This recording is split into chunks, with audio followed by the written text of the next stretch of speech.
hatuweki kwenye makundi ya makabila, ya dini, ya mahali tulikotokea.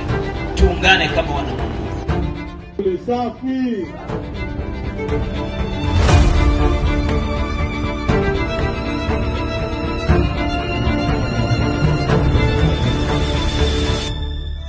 Rais Samia anatekeleza kisawa sawa. Kwa kweli Tanzania inapendeza kisawa sawa.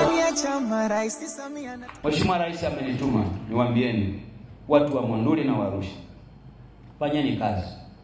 Aminini kwamba kazi inafanyika. Na kazi moja tunayohitaji kufanya watu wa Monduli.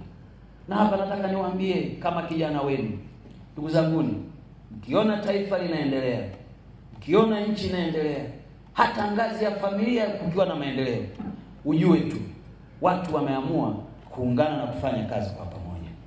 Akitokea mtu wa aina yoyote, wa sura yoyote, wa rangi yoyote, wa umbo la aina yoyote na elimu ya aina yoyote, mjuzi wa jambo hili na lile, akaja kwetu kutafuta uongozi kwa kutugawanya, badala ya kuzungumza maendeleo yetu akazungumza mtu, akahangaika na maisha ya mtu binafsi, msikilizeni, mpuzeni, tafuteni kiongozi anayejali shida zenu. Wasikilizeni viongozi wanaozungumza maji mnayoyahitaji. Wakati wote kiongozi anayekuja kushughulika na shida zako, huyo mchague. Hata kama hajui kuongea, anashughulika na shida yako, mpe kura yako akuletee maendeleo.